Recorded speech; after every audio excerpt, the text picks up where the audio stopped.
A gente continua fazendo o acompanhamento da CPMI dos atos do dia 8 de janeiro.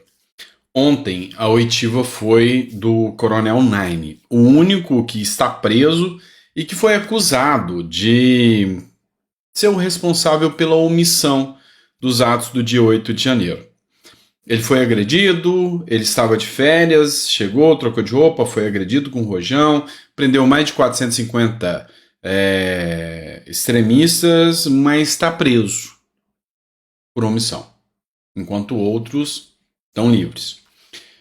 Das oitivas de ontem, a do Marcos Feliciano teve trechos interessantes, a do Ramagem foi genial, o interrogatório dele, mas também me chamou a atenção o interrogatório da Damares Alves. A Damares Alves ela tem um objetivo específico. Ela quer fazer denúncia de violação de direitos humanos, tanto na prisão do Naime, quanto na prisão de crianças que foram levadas à Papuda, de pessoas com deficiência e inocentes, e ainda o tratamento que foi feito. E ela pretende levar isso a organismos internacionais. E aí é onde eu vou lhe convidar para assistir comigo o trecho onde ela faz a oitiva do Naime, tá bom? Porque é bem interessante. Só peço a você, se inscreva, curta e compartilhe. E a gente vai fazendo a análise aqui ao vivo com vocês, tá? Em tempo real. Se o senhor estivesse aqui em exercício, o senhor não seria o responsável. Mas eu queria que o senhor reafirmasse. Aquela informação às 10 da manhã não chegou ao DOP. Aquela informação das 10 da manhã ela não foi repassada, inclusive me causa estranheza o DOP, uma vez que a inteligência regional estava no grupo, por que a inteligência do departamento não estava no grupo? Por que quiseram tanto cegar o departamento? Por que quiseram... Aqui você vê uma denúncia muito pesada, porque o Coronel Naime, ele deixou claro que houve um apagão. Ou seja, fizeram de forma articulada para que parte da polícia ficasse cega e não tivesse informações adequadas sobre o que ocorreria no dia 8 de janeiro. Quero deixar o departamento, inclusive, assim, o subcomandante ficou às escuras, porque o centro de inteligência dá informação para o comandante-geral, não para o subcomandante. Quem leva normalmente as informações para o subcomandante é a agência do DOP. Né? Então, que fique claro isso. E outro ponto, eu não fiz crítica alguma ao Coronel Klepper, eu estou trazendo aqui fatos. Fatos que aconteceram que não tem fundamento de crítica. Vamos só lembrar, quando ele fala aqui do Coronel Klepper, o Coronel Klepper, ele deu uma ordem, e nessa ordem era para a tropa ficar de prontidão. De prontidão quer dizer que ela, quando chamada, ela compareceria, mas levaria 3 horas desde o momento que ele fosse chamado até que eles chegassem dentro do prédio dos Três Poderes, da Praça dos Três Poderes. Então, esse Klepper foi questionado. Quem seria esse Klepper que até então não está na CPMI? E aí se apurou o seguinte, o Klepper, que coordenava esse grupo e que deixou a ordem para que eles ficassem de prontidão e levassem mais de 3 horas para chegar lá, ele foi promovido. E essa promoção se deu pelo Capelli, que é o interventor nomeado pelo Lula. Ou seja, o verdadeiro responsável pelo atraso das tropas foi promovido. Aquele que estava lá levando bordoada está preso. Esse é o ponto que a Damares Alves quis levantar.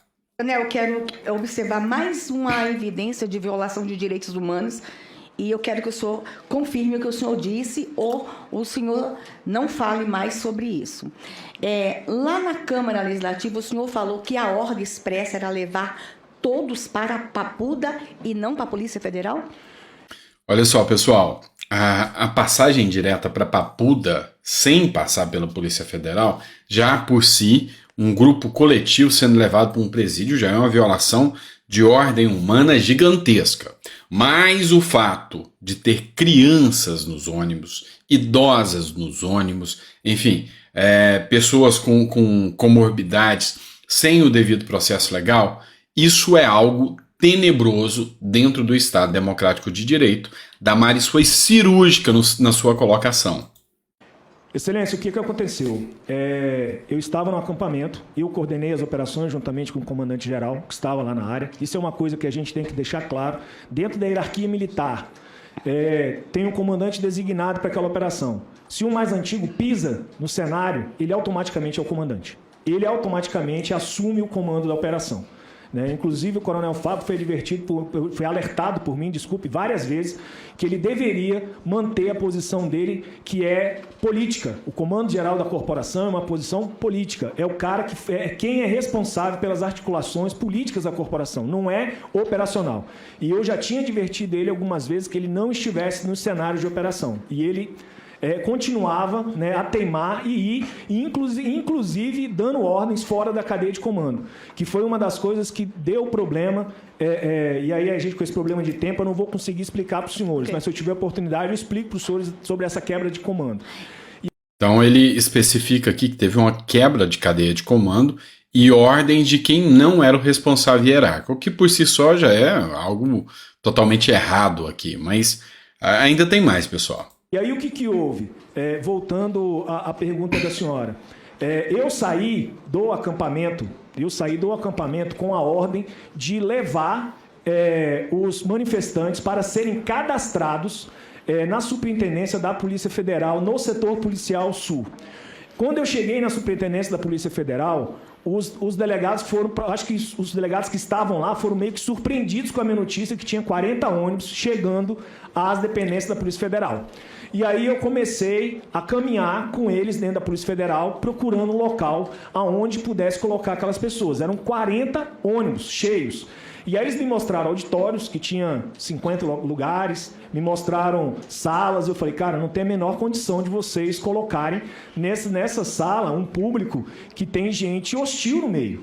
Não tem como. Na hora que chegar aqui, já começa o problema que na hora que entrar na Federal, já vai ser um baque para eles. Porque o Exército colocou eles dentro dos ônibus dizendo que eles seriam... Presta atenção só nesse trecho aqui, que eu vou até retornar. Olha só como foi a abordagem e como o Exército abordou essas pessoas. Não tem como. Na hora que chegar aqui, já começa o problema que na hora que entrar na Federal, já vai ser um baque para eles. Porque o Exército colocou eles dentro dos ônibus dizendo que eles seriam somente cadastrados. Mentira. E aí eu comecei a procurar esse local lá. Quando eu estava lá, um dos delegados, que me acompanhavam, virou para mim e falou assim, olha, decidimos que vai para Papuda. Nesse momento eu liguei para o coronel Klepter. Falei, Klepter, eu recebi a informação aqui que vai para Papuda. Confirma para mim, por favor, com o secretário se essa informação é real. Porque o Klepter estava o tempo inteiro com o interventor. Eu perguntei, confirma para mim se essa informação é real. Lembrando a vocês que o tempo todo o Klepter estava com o Capelli, que era interventor, esse mesmo que promoveu o Klepter. Tá? Então, esse é o ponto aqui que a Damares quis chegar. Porque eu estou vindo com 40 ônibus. E aí o que eu vou fazer? Eu vou pedir para o coronel Edivan, que está comandando a escolta, que venha na velocidade da via e venha respeitando os sinais. Para que, se mudou o local, eu possa mudar a trajetória da escolta. Porque Papuda e setor policial sul, para quem não conhece Brasília, são extremos. São rotas diferentes. E aí nisso o Klepter não me respondeu. Foi quando o doutor Capelli chegou com o Klepter e me perguntou por que a escola, eu já cheguei, a escola não chegou. Doutor, não chegou porque nós estamos na dúvida se vinha para cá ou para Papuda. Okay. E aí o interventor brigou comigo. Pessoal, nesse momento aqui, o presidente da comissão, que tinha saído para ter uma reunião paralela com a Lisiane Gama, volta e corta o áudio da Damares, mas ela retoma depois porque ela tinha ganhado tempo, que quem estava presidindo era o Magno Malta. Eu vou pedir que a senhora conclua, porque já passou o tempo. Não, eu ganhei mais um minuto.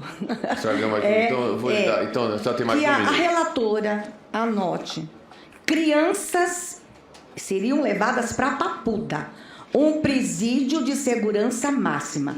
Nós vamos caminhar essa comissão também para apontar as violações de direitos humanos das autoridades que mandaram prender manifestantes. Que isso fique consignado. Coronel, eu tinha muita pergunta, mas não tenho tempo. Só vou dizer o seguinte: a Polícia Militar do DF é a melhor polícia militar do mundo.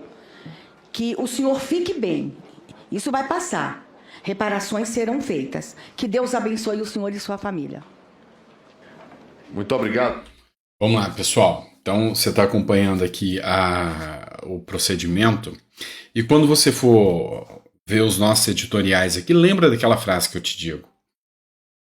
Qualidade é melhor que quantidade. Então, assim, muita gente ficou desanimado, achando que essa CPMI não provaria nada, porque blindaram o pessoal do Lula. Calma, eles virão depois do desgaste. Eles virão depois que a imprensa, quer queira, quer não, teve que noticiar informações importantes que aconteceram dentro da CPMI. Porque algumas coisas serão tão escancaradas, tão escandalosas, que não vão ter como esconder. Vai ter que ter aquela nota ali, aquela nota singela, mas vai ter que ter. E aí depois de um desgaste, vem o pessoal do Lula. E eu vou dizer para vocês, a oposição está muito, mas está muito preparada para fazer as tomadas de depoimento, entre outras coisas. Aqui, a Damad acolheu a fala, reproduzida em audiência, de que crianças seriam encaminhadas para Papuda. Ok. Organização dos Direitos Humanos, que recebam bem essas informações que a Damares vai encaminhar. Grande abraço, fica com Deus, obrigado por tudo e a gente volta no próximo editorial. Abraço.